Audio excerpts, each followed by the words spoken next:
Welcome to American Education FM, everybody. I'm Dr. Sean Brooks. Welcome back, everybody.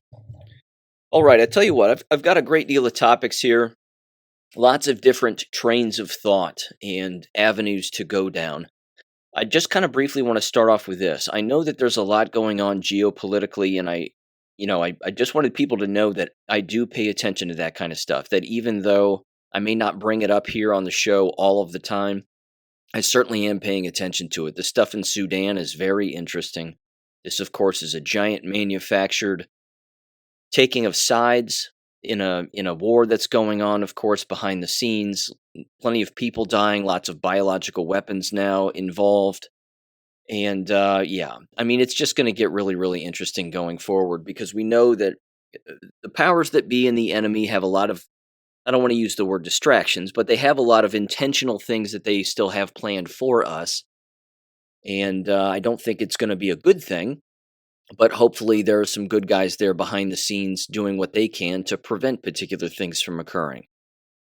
And we have to continue to operate on that because it would be mathematically impossible that everybody who is involved is bad. There have to be excellent people within particular aspects of agencies and certainly within the military that know exactly what's going on, are exposing a great many things, not to mention, of course, the information age that we live in. It's very difficult for the truth to not find its way to the surface here, which is why one of the reasons why I make those war videos and put them out on BitChute and Rumble on my channel, American Education FM. I like to throw a lot of that information in there because you can get it kind of in a quicker fashion, so to speak. And if you choose to go down a particular avenue or a wavelength of thought on those issues, then clearly you can do that. Here's where I wanted to start, though, with that aside. You heard me mention in a previous episode, I think, I certainly said it on Gab, that in the last Q post, one of the last words, it is the last word in that particular post, is the word ascension. Now, again, it has multiple meanings. It just so happens, of course, that the Ascension Hospital, which I did bring up in a previous episode, is being criticized, I should say, and rightfully so, for, of course, their murder policy in killing individuals who were entering their hospital back in 2021 and 2022 and 2020 who were sick. And running through the whole remdesivir protocol, which of course was slaughtering everybody who was taking it. It just so happens now that a neurosurgeon who was associated with the Ascension Hospital in Detroit, Michigan, has been murdered. And I wanted to read this briefly. This is from lawandcrime.com. It's titled, "Detroit Neurosurgeon Mysteriously Found Shot to Death at Home Over the Weekend." A 53-year-old neurosurgeon was found fatally shot at home over the weekend in Detroit, Michigan, after investigators were called to the residence for a well-being check. A Dr. Devin Allen Hoover, regarded by fellow medical professionals as one of the top neurosurgeons in the area, was found shot to death on Sunday evening. Let's see, the 100 block of West Boston Boulevard for a well-being check. They made entry, observed the 53-year-old male victim had been fatally shot. No further information is available at this time. It says, a since removed Find a Doctor page for Hoover on Ascension, Michigan's website said he was a board-certified neurosurgeon and had a special interest in the treatment of neck and back disorders. Further down in the article, then, it says Ascension, Michigan said in a statement that Hoover was dedicated and well-respected member of the Ascension, Michigan family and will be greatly missed by our community. Our sincerest condolences and blah, blah, blah. I'll tell you what, what neck doctor and neurosurgeon gets shot to death in his home and no one seems to know why?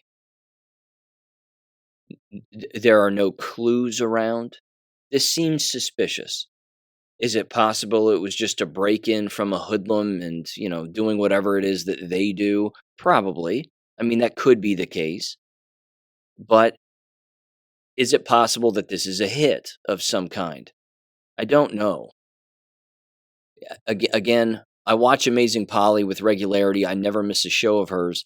It would be interesting to see again if someone would do a deep dive on Ascension hospitals. We know what they've done in the past. We know what their policies have been, forcing the jabs, I'm sure, among all of their employees. And again, the whole remdesivir patient protocol, which killed copious amounts of people. But now one of your neurosurgeons is shot to death in his home, and, well, sorry for the condolences, and our condolences go out to the family, and that's all we're going to say here at Ascension, Michigan. This is a problem. I think something else is here. Again, it stinks. To me, it just stinks. What did this guy know? What was his involvement? Um, was he going to blow the whistle on somebody at Ascension? I have no idea. But we may never know. The point is that there need to be more eyes on Ascension, and I'd love to see Amazing Polly do a deep dive on it, or somebody else who, again, maybe has the time or the knowledge on the subject or wants to learn more. But these people associated with Ascension keep popping up in a very negative light. It's just remarkably suspicious. So I wanted to just kind of mention that from the top here. Okay, here's the next thing. I want to read this, and I like articles like this. I would normally end an episode maybe with an article like this, but I want to kick this off because this is geopolitical, and it has to do with the entire war that we are in and the whole landscape. And again, it's from a lesser-known website and a lesser-known author, and I think that matters too. So let me get into it here. This is from theburningplatform.com. And here's what it's titled. This was written on April 25th. It's titled, "It's Inevitable. American Patriots Need Guns Because a War is Coming." It says the following, quote, and by the way, this is submitted by CC Writer, guest post by Brandon Smith. Okay. It says the following, quote, "Should the actions of a handful of criminals be used as an excuse to take away the rights of millions of innocent people? Any reasonable person would say no, but when it comes to gun-related violence, the standards of logic tend to go out the window. There are many government officials that view each major shooting as a gift. They believe that tragedies are political capital, a tool for leveraging away our freedoms. In many cases of mass murder in the United States, the first inclination of the corporate media and the political left has been to rush to conclusions. They immediately blame conservative political motivations for the attacks, while also blaming our Second Amendment right in general. If the shooter turns out to be anti-conservative or doesn't fit the racial mold, they simply stop reporting the story. The agenda is obvious, and to paint conservative men as a dangerous monolith plaguing the rest of society. Why do they pursue this particular narrative, though? Perhaps because, statistically speaking, conservative and libertarian men are the predominant group keeping authoritarians at bay. The government attacks us because they are afraid of us, and they are afraid of us for a reason. It's not about what we are doing. It's about what we could do if they cross that line into accelerated tyranny, and this is on the verge of happening. We came within a razor's edge of war during the COVID mandates. If Biden had got what he wanted with the vaccine passport executive order, the country would have erupted into conflict. Many Americans have no clue how close we were. Understand that no country, including the U.S., is immune to rebellion, and such events tend to escalate quickly. Leftists often envision their own rebellion as a sort of modern French Revolution in which mobs march the streets and rule the day as heads roll in the town square. They believe their righteousness, quote unquote, is a shield from harm. But this kind of mob intimidation only works within societies that still respect the rule of law. Leftist insurgencies use a nation's freedom and laws against them by saying, quote, "You can't touch us because your principles prevent you," unquote. U.S. patriots have no such delusions. We know that when it comes to corrupt governments, principles and the rule of law go out the window very quickly if their power is legitimately threatened. Leftists can exploit mob actions, invade government buildings, and burn cities to the ground because the government allows them to. When do we do the same thing? Well, how many years now have we heard the word insurrection over a single protest on January 6th of 2021? The strategies of the leftists cannot be our strategies because government protections apply to them and not us. This double standard is leaving constitutional Americans with few options, and the hypocrisy is getting worse by the day.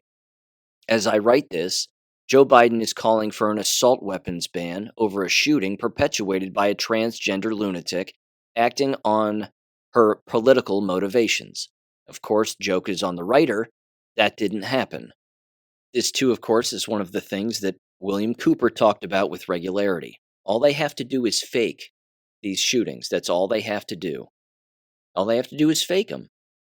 They use the media apparatus then to tell people it's real. They use government to tell people it's real, and they can't both be lying, can they? So then people just blindly believe it. That will, of course, lead to another subject I have to discuss later, which has to do with the fake shooting drills and these shooting drills that exist within schools. That this is part of the problem. This perpetuates the lie. So anyway, they continued. They said, we used to call that terrorism. Instead, the White House is throwing their full support behind trans activist movements and blaming firearms for the deaths instead of the shooter's twisted beliefs. Again, they're wrong about what occurred in Nashville. Anyway, it continues. It says numerous mass murder events have been perpetuated by people indoctrinated into the leftist fold. I would usually be the first to look at the psychological triggers for a shooter rather than pure political motivation. But more and more, it appears that the political left is creating the very monsters we now see targeting specific groups. And in each scenario, the media argues that these tragedies were still caused by conservative policies. For example, the Darrell Brooks incident regarding the running over countless people, which they reference. I'm just going to skip through this kind of quickly. They bring up Kyle Rittenhouse. Anderson Aldrich entered a gay club in Colorado Springs called Club Q and opened fire. Again, there's no proof of that as far as I know either. They said then there was the recent mass shooting in Nashville. They bring that up too. Of course, that didn't happen. Joke's on them. The reason I'm reading this is because they mention an interesting point overall, which is, when is enough enough? When do people decide to do something else instead of just going along with the media narrative? Because unfortunately, again, for this article and for this author, they too are going along with the media narrative and they don't even know it. Again, that's just another dimension of thinking that unfortunately exists that people have got to, they have to break through. In fact, before I continue to read this, you probably have seen that meme where on the left-hand side, it's a series of like 4 or 5 or 6 boxes. And on the right-hand side, it shows sort of an x-ray of a person's brain.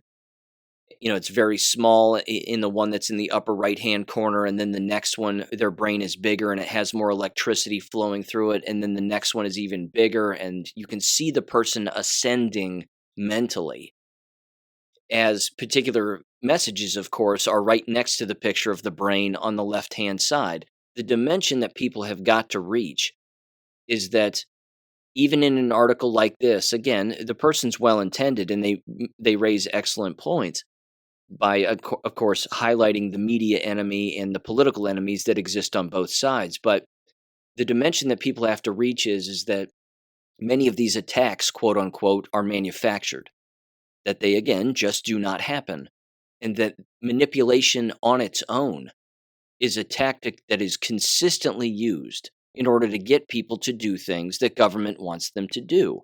The lists are endless. The examples are endless. Again, the mask wearing, the jab taking, for example. The article that I read, the abstract for in the last episode regarding the poisonous nature of mask wearing, that right there should be thrown in the face of anybody and everybody who forced the masks. It's a perfect example of an article that you should email anybody or take it to city council meetings or school board meetings and say, you all poisoned people just because government told you. Well, the proof is right here that you poisoned people, so now what? Where's our apology? Of course, you're not going to get one, but that right there is the slippery slope. And that's really the dimension of thinking that countless people still are not arriving at, which again brings forth the proposal, or I would say certainly the philosophy that this individual is basically saying. How much, when is enough enough, essentially? What has to happen in order for people to ultimately wake up? Because you've heard me say, fixing this problem from the bottom up isn't necessarily going to be the way that this gets done. Couple more rants here I have real quick. Stu Peters, for example, is one of those individuals, and I criticize him, but I watch his show too because it's remarkably informative. And one of the things that he consistently says is that we have to get sheriffs on board, we have to get local people on board, we have to wake them up. That's not working by and large. You have to start hanging people that everybody in the country knows for the crimes that they've committed. That will start to wake up people. Oh, remember that guy, that Dr. Fauci person, or remember that other person, that Rochelle Walensky, or remember that other person that was always on TV that told you to do these things? They're dead now because they pushed forth deadly policies that killed copious amounts of people. So they're either in jail or they're dead. They were tried, they were convicted, they were executed. What say you? And then the individuals at the local level, we know what they'll do. They'll ignore it. They'll turn their back on it. They won't make public comments about it. Memos will go out saying, don't bring this up. But that's really where, again, the tables will turn on them. And I think that really is where the public is going to start showing up regarding this COVID lie. We can't bury it, is my overall point. We cannot let this slide. We cannot let this just go away into the ether as, well, it was a terrible mistake and things happened and we've learned from the past, so let's just let it slide. We cannot let this slide.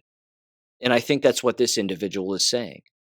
They're saying it's media attacks in this article. They're saying the anti-gun rhetoric that consistently occurs is for one reason and one reason only. They want us disarmed so that they can kill us. And by they, I mean government. They've written about this. This is in endless books. I mean, they say it, essentially. How dare you interpret the Second Amendment as defending yourself against government? It can't get clearer in the Constitution. It cannot be clearer. So it says this. The author continues. He says, the problem is not guns, nor is it conservatives. Conservative towns are some of the safest places in America, for the exact reason that there are guns everywhere in the hands of law-abiding citizens. What the stats show is a trend that directly relates to a particular ideology, the leftist ideology, and by extension, globalism. It's worse than that, but I understand what they're saying. They say without leftists and leftist policies, crime would plummet in the United States. That's true. The more leftist extremism and globalism spreads, the worse things get from generation to generation. The inevitable outcome is war. To be sure, there are peaceful means to delay conflict, such as separation or national divorce. This is already happening. Millions of Americans tired of leftist policies, taxes, mandates, bureaucracy, crime, and cultism have left blue cities and blue states, and many millions more who have the means will leave in the near future. There will come a point, however, when leftists and establishment elites will try to stop this separation from continuing. If they let people leave and then have to admit their ideology is failing, and that's not an option for them, they will extort Americans into the society they want. History shows us that when a population is disarmed, the worst atrocities unfold. The Soviet purge of millions of citizens through gun confiscation and then food confiscation is just one example that people should study before joining any anti gun bandwagon. One can easily see where this is going. The establishment will try to use force to make us submit to their system, and we will not let them. That's when the shooting starts. If we consider the problem from this perspective, it makes perfect sense that these people are rabidly chasing after gun bans today. They know a war is about to happen because they know they are about to start one. And they know there is a chance they will lose the fight should Americans remain armed. They're afraid for a reason. They're afraid of losing.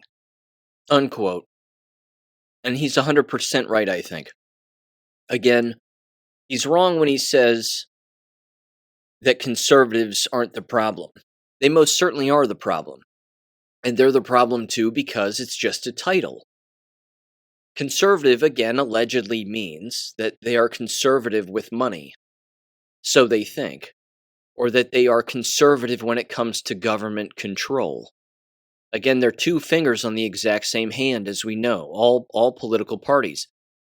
The larger issue is again, what are they doing on a constant basis to chip away at all of our freedoms so that ultimately they can both have control over us?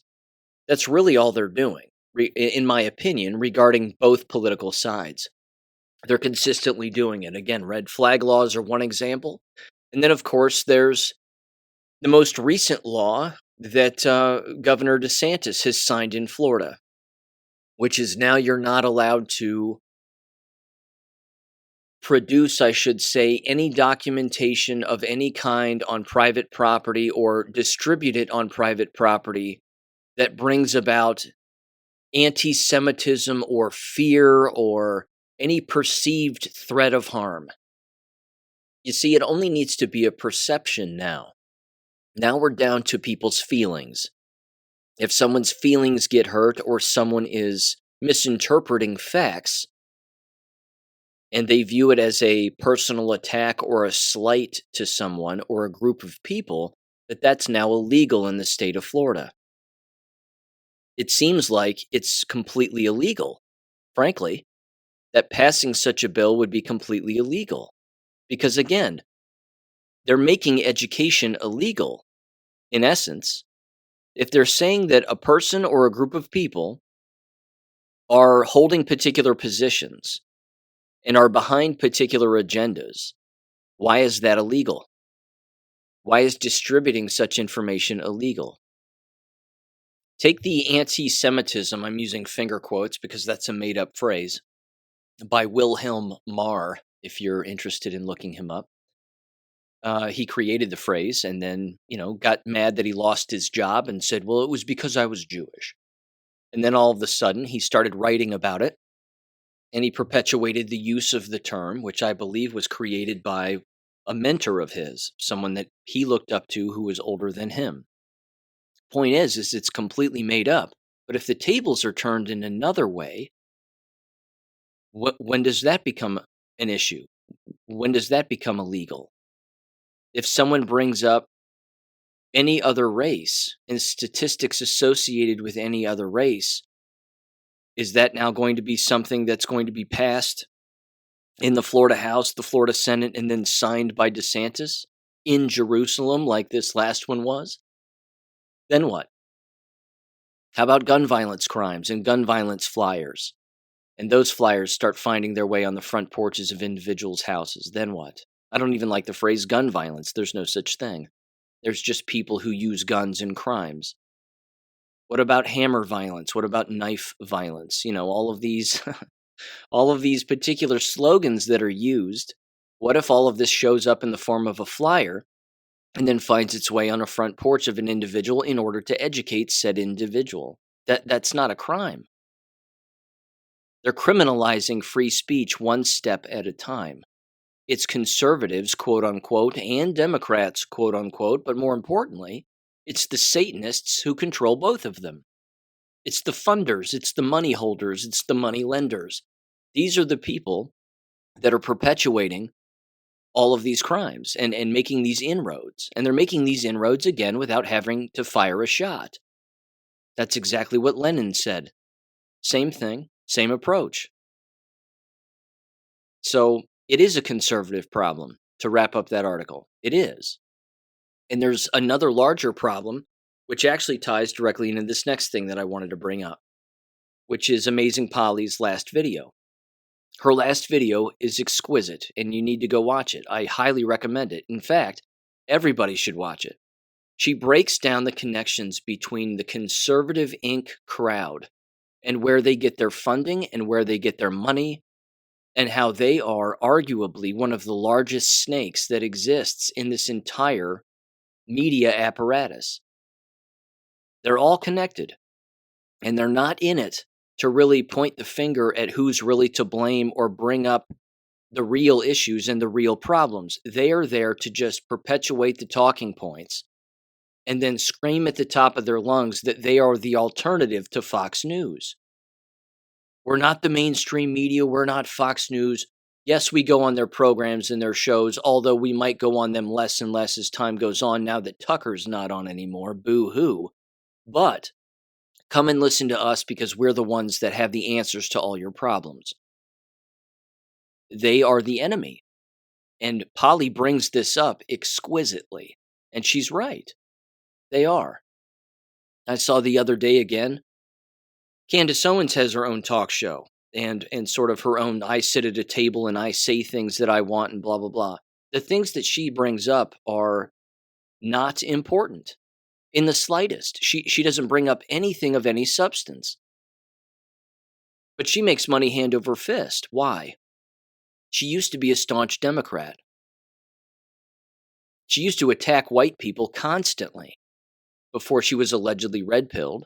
And then she became this, I don't know, sort of the, whatever you would call it, the token young female who happens to be black, who is now a conservative. And then people pounced on that and said, well, you know, that's our money getter right there. That's going to be our cash cow, and we're going to use her for that. And she's going to like it because we're going to give her all this attention and she's going to enjoy all that attention. And she has. Look what she's done with it. But she's irrelevant. And it's the people like that who are working for that kind of a machine that are the real problem. They have no idea what's really going on. They're not talking about the shots. They're not talking about the globalism and the attack on innocent human beings for the interest of depopulation. That's not being brought up by them, which means what? It means, again, that they're a part of the problem. They're in on it. And if they're in on it to not talk about particular things because of money, well, then there you go. Look at Dennis Prager, for example. Dennis Prager, I'm not a fan of his either. Dennis Prager came out with an article defending pornography the other day. Josiah Richwine sent that to me. Anybody can go look that up. He brought it up. Now, again, I don't trust someone who writes a giant book series about the Bible and about Jesus Christ who happens to be an Orthodox Jew. That's an interesting thing to write about. Is he trying to rewrite real history? Probably. I mean, he's defending pornography. And I believe he said something to the tune of, among countless other things, but he said something like, pornography needs to continue to exist because it's an alternative to adultery. That it allows married men to not cheat on their wives. Something absurd like that. This is Dennis Prager, ladies and gentlemen, in a nutshell. That's his wavelength of thought. He's an idiot. But he would lead you to believe, again, that he's a very important conservative voice. No, he's not. He toes the line. He does what he's told. He knows that if he speaks out of line, his money goes away. And that's the end of it. So I would say this, sort of in conclusion and metaphorically speaking. What we are watching when it comes to all of these media attacks on innocent human beings like ourselves, who can actually see the landscape for what it is and have no problem calling out the real enemy regardless of what alleged political side they sit on or aisle that they sit on.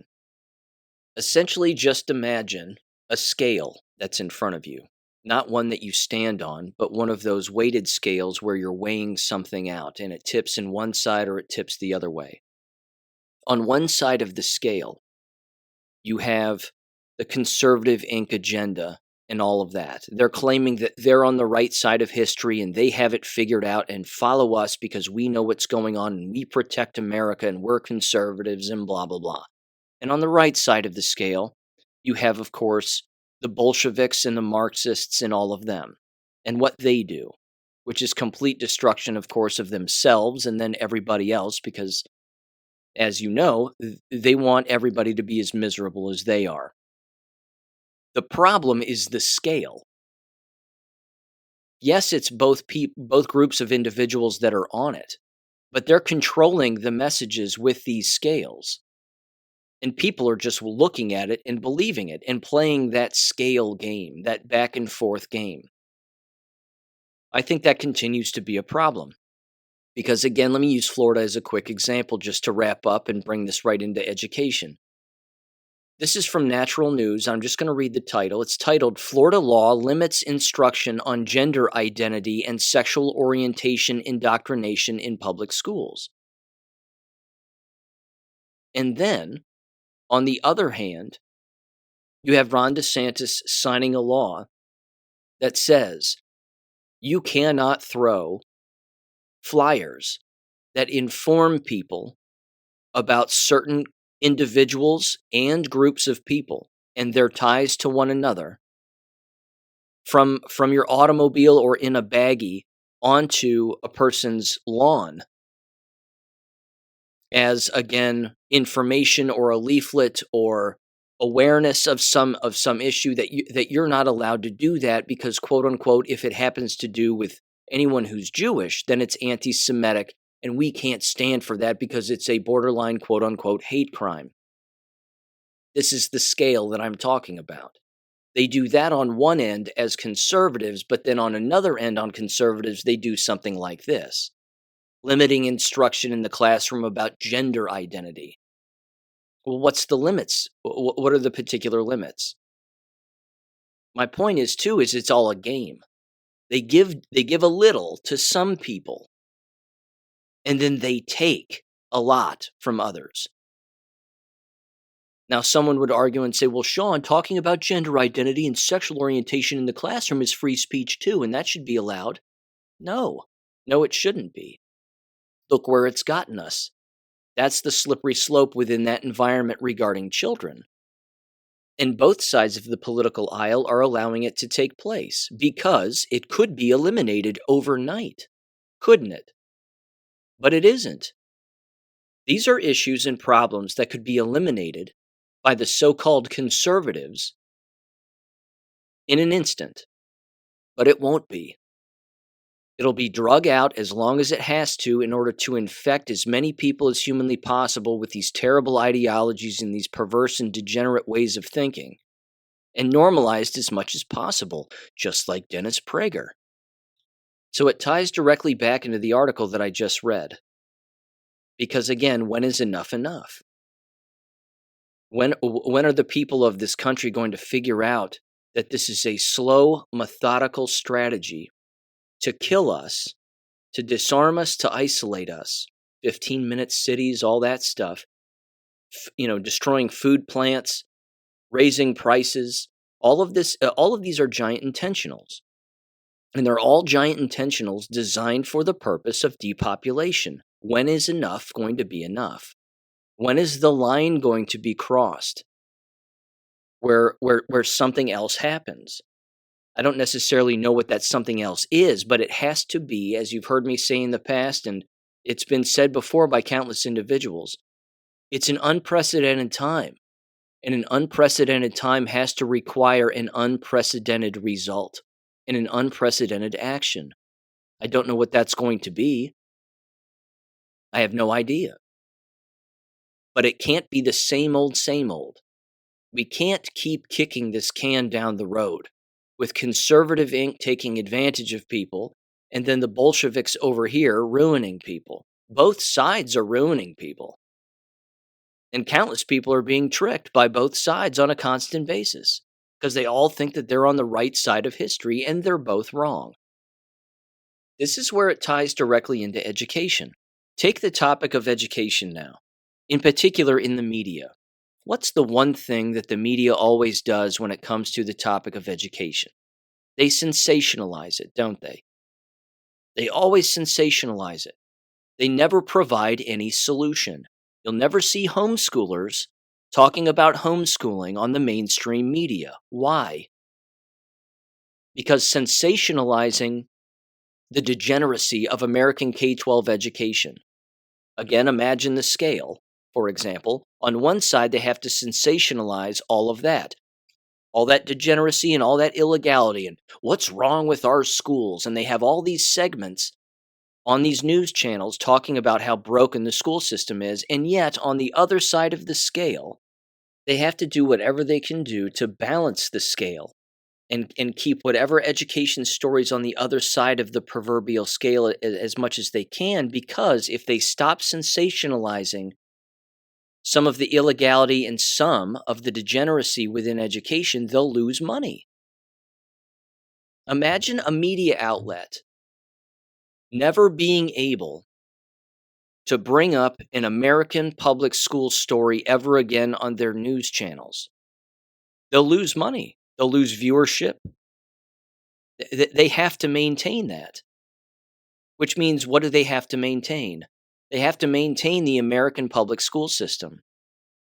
As corrupt as it is, as degenerate as it is, that's really what they're doing.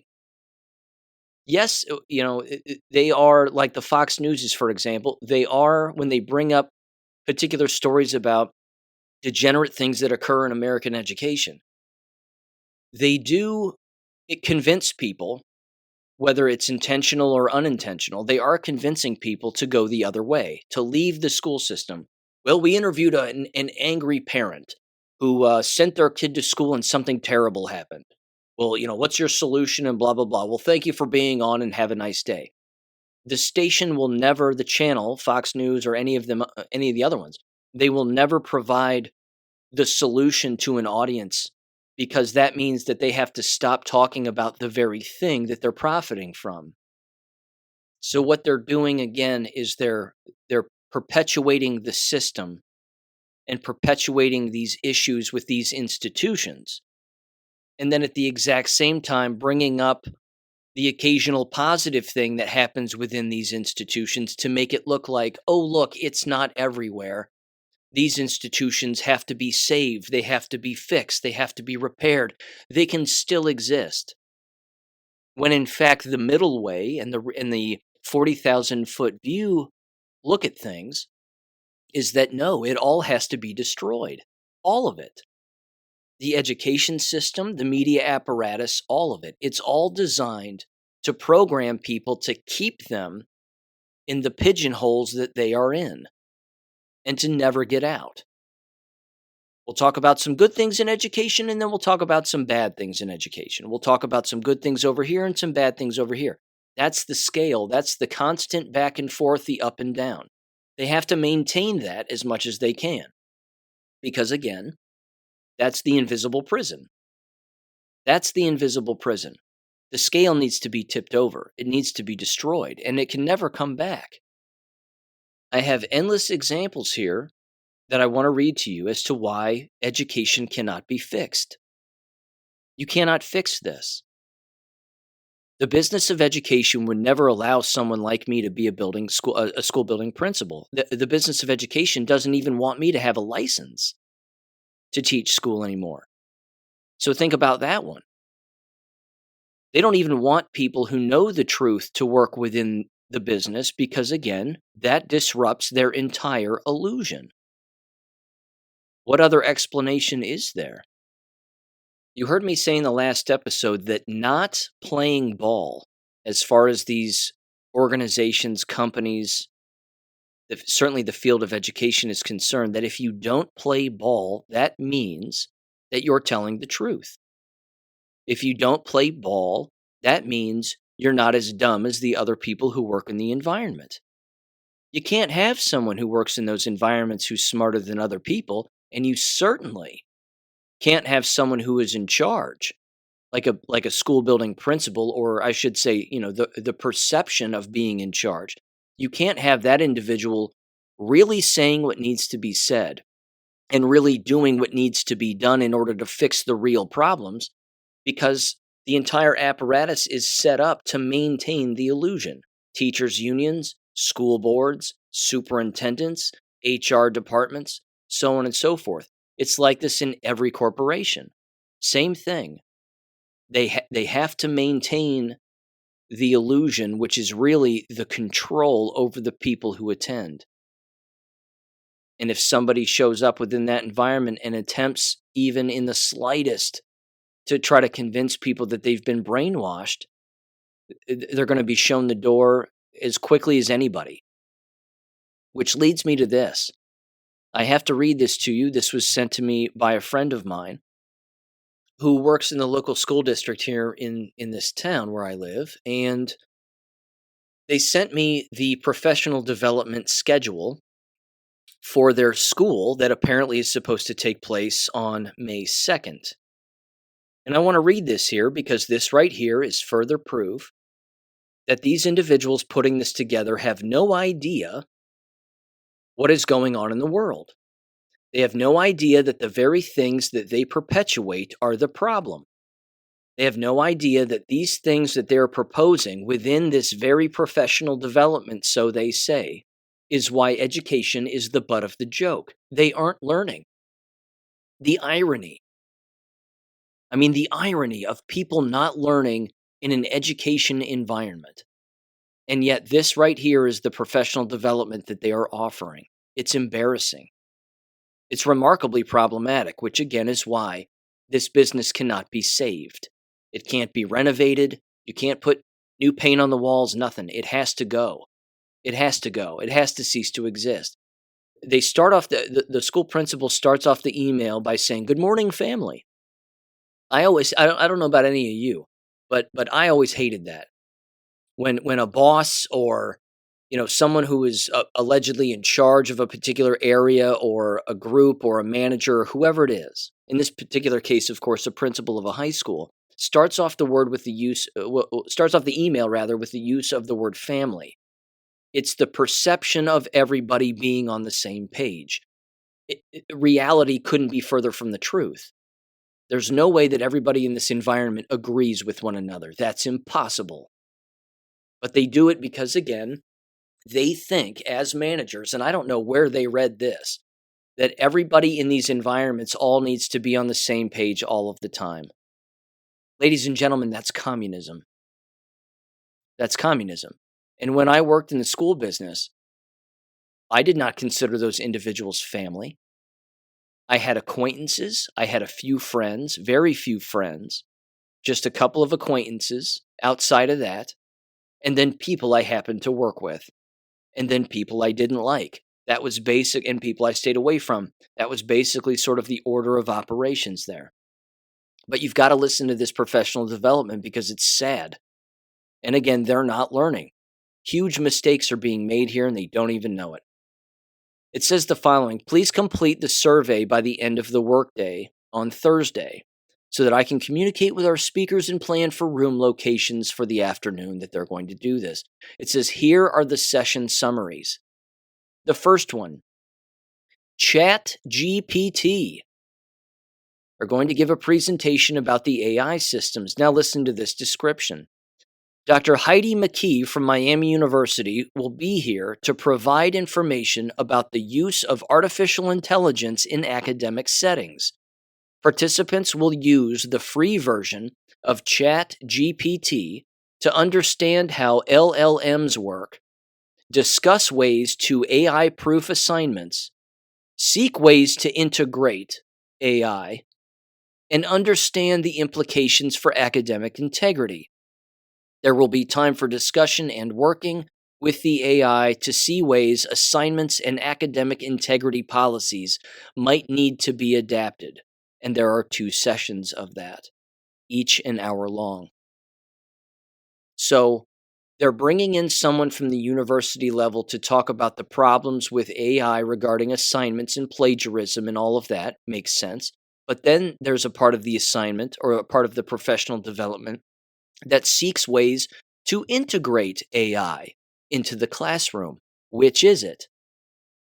Are you trying to eliminate it or are you trying to bring it in?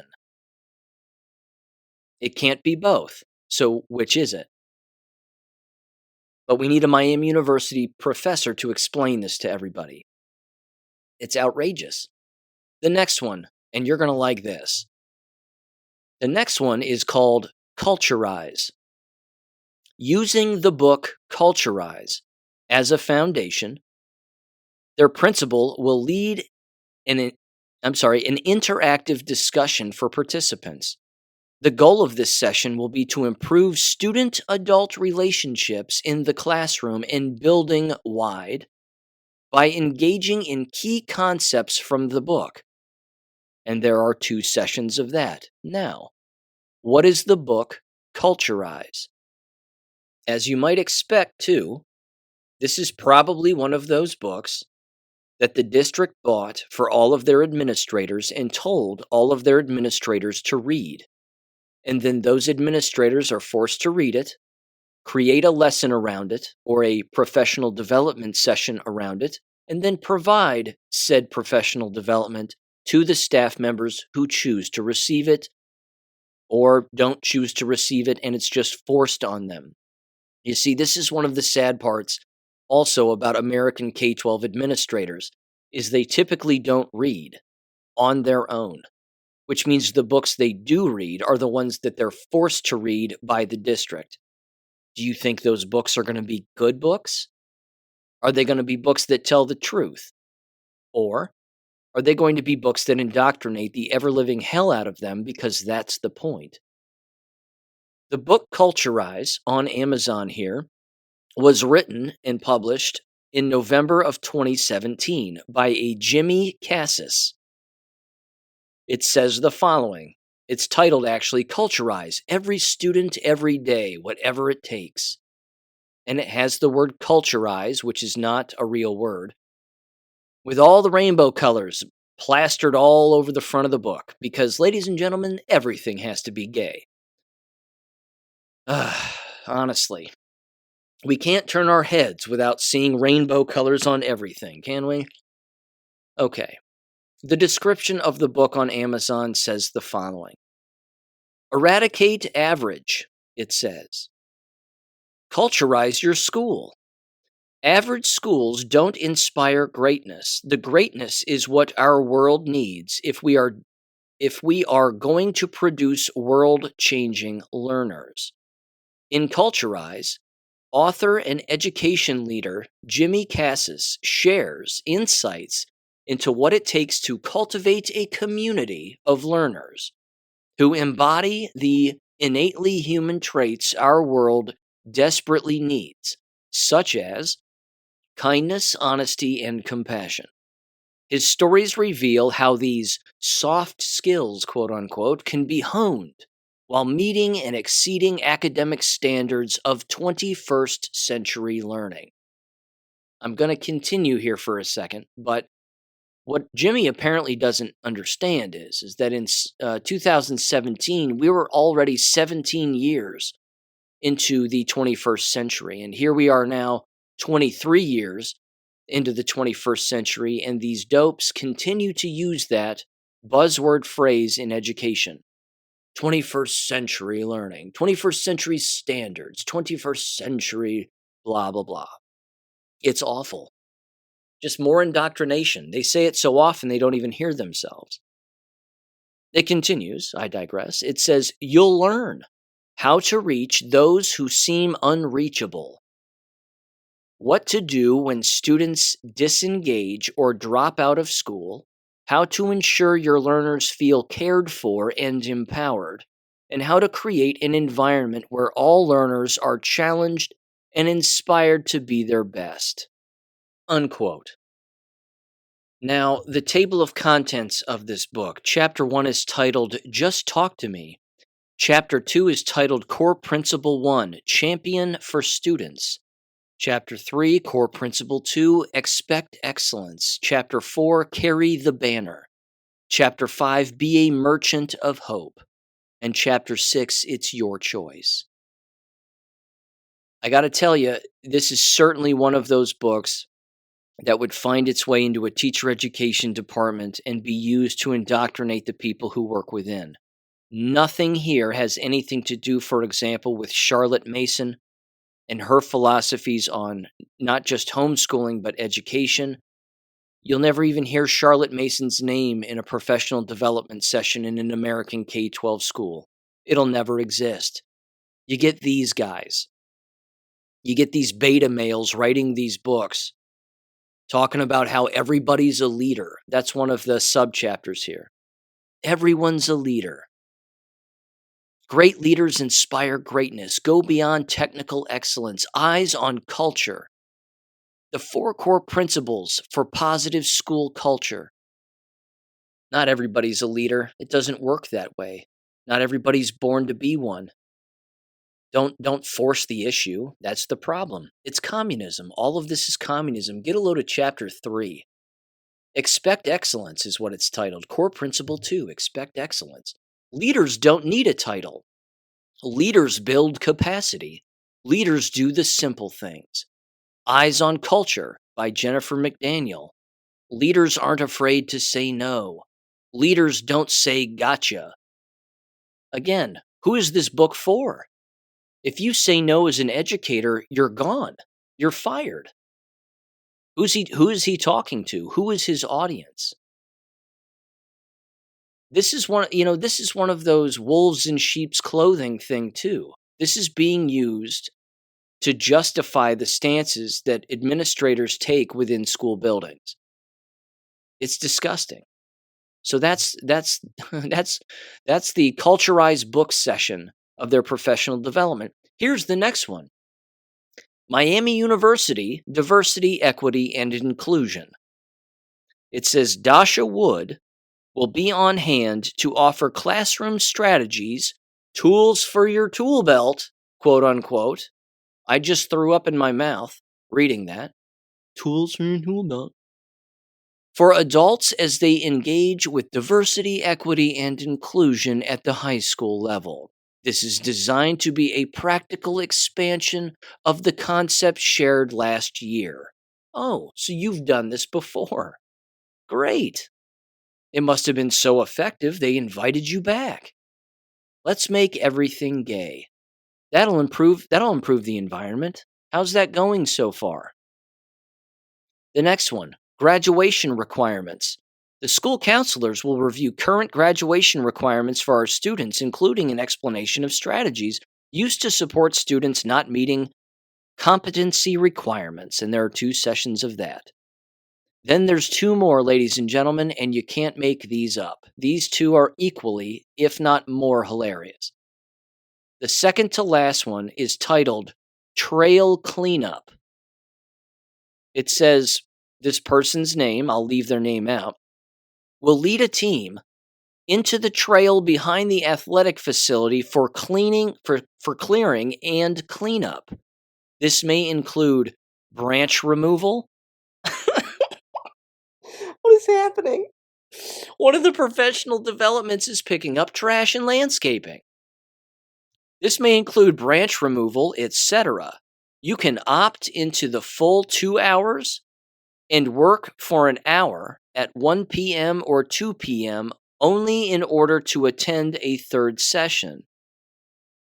3 session options, 1 p.m. only, 2 p.m. only, or 1 to 3 p.m. only.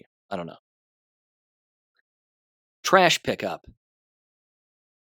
I got to tell you, the landscaping and the trash pickup is a better professional development option than the previous ones, than all the previous ones. It's hilarious that they would even have that, but okay. Here's the last one. You can't make this one up either, and the timing couldn't be more perfect. Emergency Response Team, CPR training. That's right. Wonder why? Jab related? A select group will be at CPR training, it says, from 12 to 3 p.m. that afternoon. You've been notified about this already by the nurse. Please simply select the option on the form above to denote your planned attendance at the training. Unquote. That, ladies and gentlemen, is high school educator professional development on a scheduled semesterly professional development day. God help us all. Because if I worked there, which wouldn't happen, I would be cleaning up trash and sawing branches off of dead trees or dead branches off of still alive trees and picking up branches the whole flipping day, or for at least the span of a couple of hours, because you wouldn't catch me dead in any of the other ones. And this is another thing too. This has to be mentioned also because this is one of those strategies that gets used in the field of education to keep people informed about their options when it comes to professional development. And I've found out apparently that the medical profession is very similar. If I'm wrong on this, please correct me, but if I'm not mistaken, medical doctors also have to attend particular conferences and do particular things in order to maintain their medical license. To again earn a certain amount of points in order to maintain their medical license. It's of course the exact same way in the education business. But in the education business, what they don't want to tell you is that you can attend conferences throughout the year anytime you want to solidify the amount of points that you need to maintain your licensure, that you don't actually have to attend or take the school building or the district's professional development. At the end of my career, that's what I was doing. I was not attending the district's professional development days. I was engaging in, I was the one giving the professional development by presenting at conferences. And I considered that to be my professional development points. And it was allowed. But the school district doesn't tell anybody that. School districts in America don't tell people that. Remember, like in the book Culturize, everybody can be a leader. But if you actually are a leader and you're doing your own thing, which is legal to do, contractually speaking, within school districts, well, they show you the door. Because as a school teacher, you can't possibly give the professional development. You need to be on the losing end of it. You need to be the one taking it. It's absurd. They don't tell the employees that. They don't tell employees that they can attend any conference they want, anywhere they want. It can even be a Zoom conference for a couple of hours, and that can solidify enough points to help maintain a teacher certificate and the licensure for those individuals who work in that business. But they don't want people knowing that. Here's something else they don't want people knowing. Speaking of keeping things hidden from people, Cicely sent this my way. This is bouncing around Gab, and I'm glad she sent it my way. This is horrific and not an accident that this was published, and not an accident that this is probably making the rounds within American K12 school districts. This is I would categorize this, frankly, as a workbook slash pamphlet slash propaganda piece, clearly. But it's put together by the Department of Health and Social Care, and it's titled, "Someone Has Died Suddenly." Can't make it up. It says for children and adults to read together.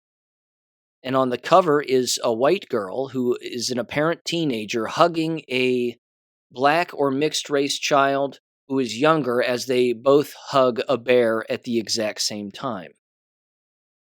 This is put together and produced by a group that is actually called Sudden.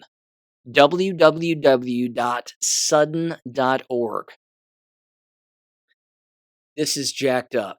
And why now? Isn't that interesting? The timing. It's exquisite. There are no coincidences, ladies and gentlemen. They don't exist. The entire book, as you would expect, has to do with how to communicate with children when someone in their family dies. So, Here's a brief description on one of the front pages here. It says, "This book is full of bright colors and pictures of Amy and Tom doing normal things like eating and playing. We've thought about what children do and what children want to look at. Before you begin reading this book with children, have ready a pen and a photo of the person or people who died and some sticky tape. Thank you for taking the time to use this book and help children." One of the first pages where somebody fills it out, it says, "A very special person or people have died suddenly. It is very, very sad." And then you write their names in, and then you paste their photo onto the piece of paper. It says, "These are the names of some of the people who are very sad about it." And then they write it down. This book is designed to help you. Next page says, "Why did they die?"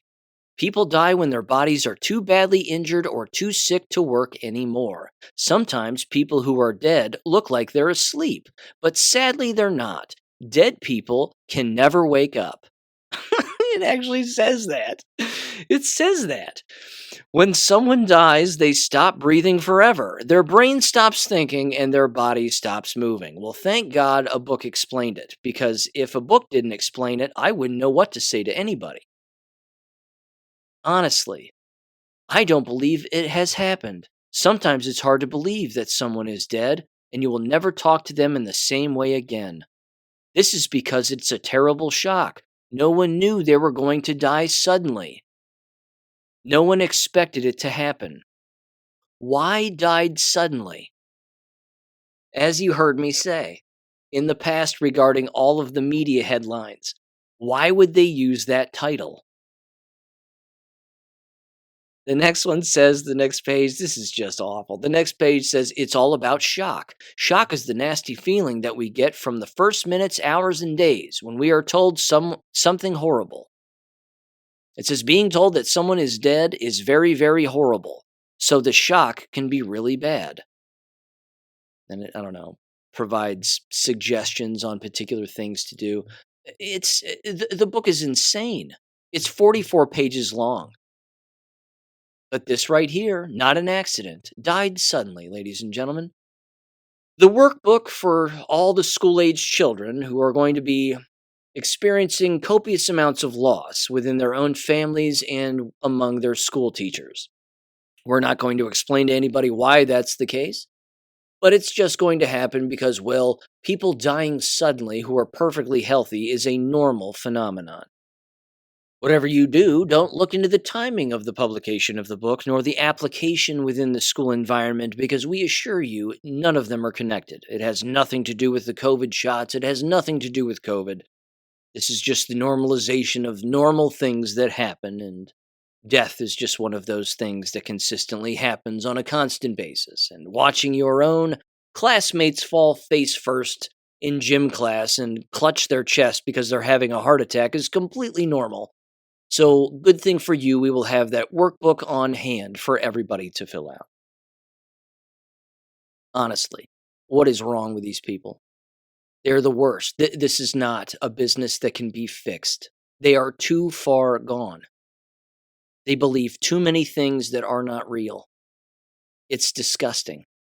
Absolutely disgusting.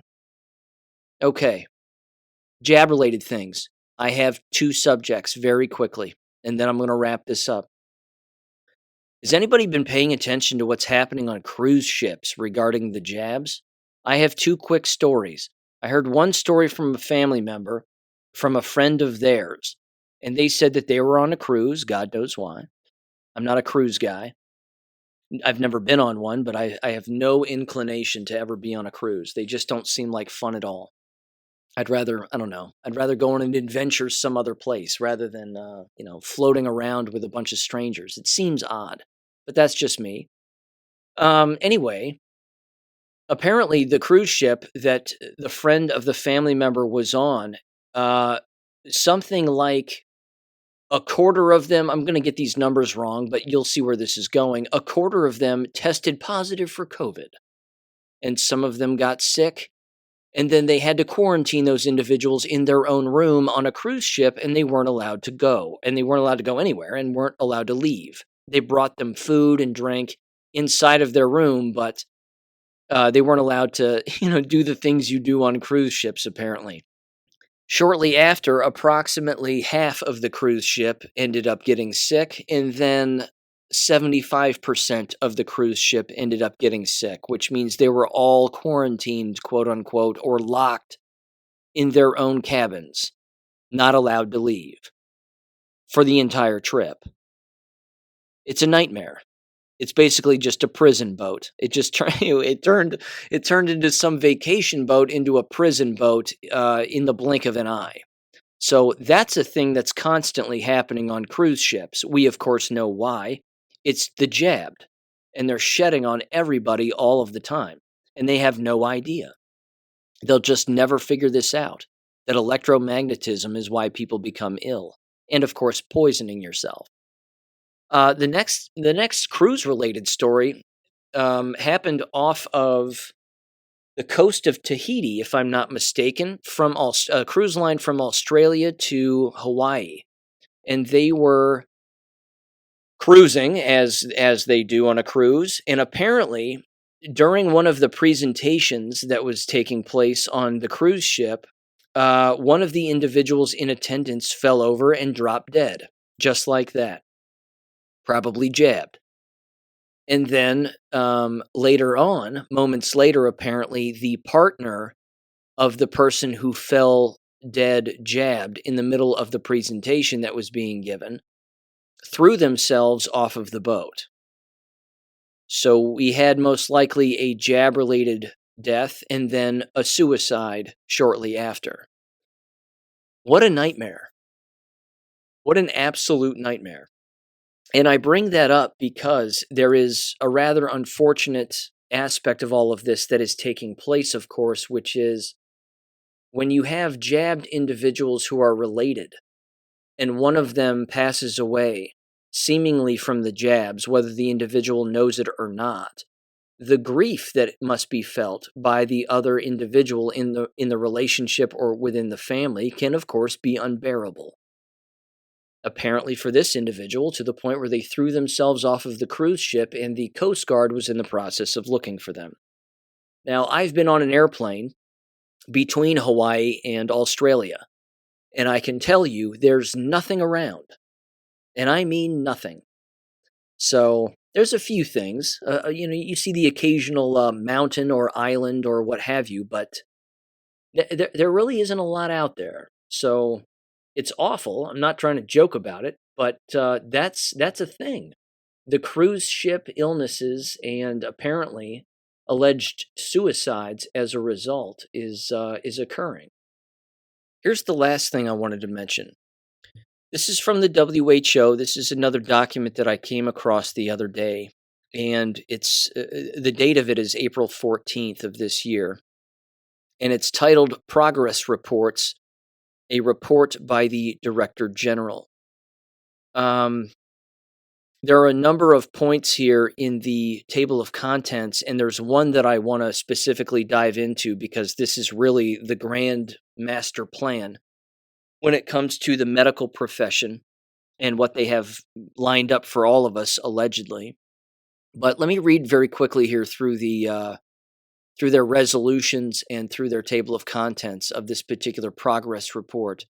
It's letters A through P, alphabetically. So here we go. It says, strengthening local production of medicines and other health technologies to improve access. And then they passed some resolution. Health in the 2030 Agenda for Sustainable Development. Translation: what to do to kill everybody off by 2030 and make that sustainable. Got it. We got it. The third point, global action on patient safety. That's funny. The next one, antimicrobial resistance. The next one, eradication of Dracunocilius. No way I got that right, whatever that is. The next one, the letter F, the world together. Establishment of an intergovernmental negotiating body to strengthen pandemic prevention, preparedness, and response. Translation: a one world government so that everybody behaves exactly the same way. Everybody gets the same orders. Everybody does the same thing. The next one, smallpox eradication, destruction of Varroa virus stocks. Okay. Letter H, it says the role of the health sector in the strategic approach to international chemicals management towards the 2020 goal and beyond. The next one, WHO Global Strategy on Health, Environment, and Climate Change. The transformation needed to improve lives and well-being sustainability through healthy environments. The next one, Decade of Healthy Aging, 2020 to 2030. Translation, we got to kill as many people as we can before 2030. The next one, let's see, water, sanitation, and hygiene in healthcare facilities. The next one, prevention of deafness and hearing loss. Okay, seems kind of out of left field. Letter M, plan of action on climate change and health in small island developing states. Translation, we're going to show up in small islands and try to jab as many people as we can and call it climate change and then kill all of them. Letter N, the Global Action Plan on Public Health Response to Dementia. Weird. Letter O, and this is the one I'm going to read specifically, Global Strategy on Digital Health. And then finally, letter P, the 11th revisions of the International Classification of Diseases. Okay. Page 23 of this document is the Global Strategy on Digital Health. Here's what they say. Quote, since the endorsement in 2020 of the Global Strategy on Digital Health, the Secretariat has launched several activities to meet the 4 strategic objectives set out therein, which are as follows. Promote global collaboration and advance the transfer of knowledge on digital health. Number 2, advance the implementation of national digital health strategies. Number 3, strengthen governance for digital health at global, regional, and national levels. And 4, advocate for people-centered health systems that are enabled by digital health. It's a tracking system. It's a giant tracking system. We will give you particular things as long as you do what we tell you to do. And we can clearly see that on your digital medical footprint. That's where they're going with all of this. It continues here because they have, my God, more things that they are lining up. It says here, pursuant to the first objective, the Secretariat, together with development partners and sister United Nations agencies, has trained over 1,600 government officials from over 100 member states in digital health and artificial intelligence. In addition, over 10,000 health workers and policymakers from 171 countries have taken part in the WHO online course on ethics and governance of artificial intelligence for health, and 5 roundtables were convened to garner support among member states, civil society, and non-governmental organizations and the private sector for global coordination on digital health. Together with the Global Digital Health Partnership and other communities of practice, the Secretariat has supported government-to-government knowledge, sharing the collective learning in support of digital transformation.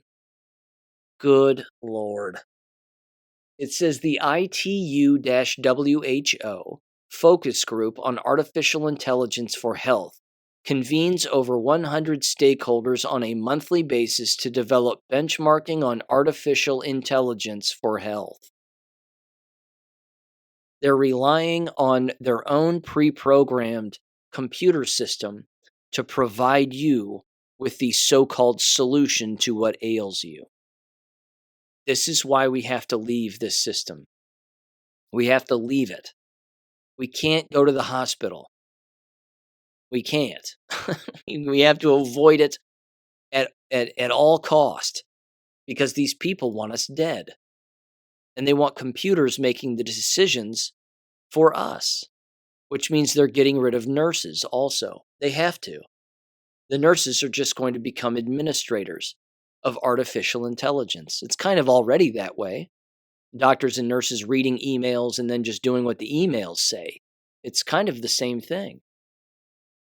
The next one says the Secretariat has developed SMART, S-M-A-R-T, standards-based, medicine-readable, adaptive, requirements-based, and testable guidelines on the digital documentation of COVID-19 certificates, compromising recommendations on the data, digital functionality, ethics, and trust architecture needed to ensure the interoperability of immunization and health records globally. They want to track everybody and how many jabs you've had. And if you don't play ball, well, you don't get the thing that cures you then. It also made available, it says, WHO COVID-19 and other health recommendations through a living catalog for clinical, public health, and health policy. The WHO Secretariat is implementing an end-to-end digital publishing and dissemination system to make all WHO normative and standard-setting guidance available in digital formats. Everything will be digitized. Everything. It just goes on and on and on. It's this particular section's at least 2.5, 3 pages. I'm not going to read the whole thing, but it's terrible. It's absolutely terrible. But they're telling us exactly right here what they're agreeing to, what they want. I'll tell you what, I'm going to read the last 2 paragraphs of this because they're laying it out right here for their digital passport. It's right here. Section 139, it says, further pursuant to the cross-cutting implementation objectives of the global strategy on digital health, the Secretariat has continued to improve the specifications, interoperability, I got that right, architecture, and tooling surrounding the published set of digital documentation for COVID-19 certificates guidance documents. It says the Secretariat has successfully concluded a technical feasibility study for establishing a federated global trust network, which tested the ability to interoperate the health content and trust networks across existing regional efforts. For example, the European Union Digital COVID Certificate, the International Civil Aviation Organization Health Master List, the Digital Infrastructure for Verifiable Open Credentialing, the LACPASS or LACPass, and Smart Health Cards. Using open standards and open source software compliant with WHO digital documentation of COVID-19 certificates guidance.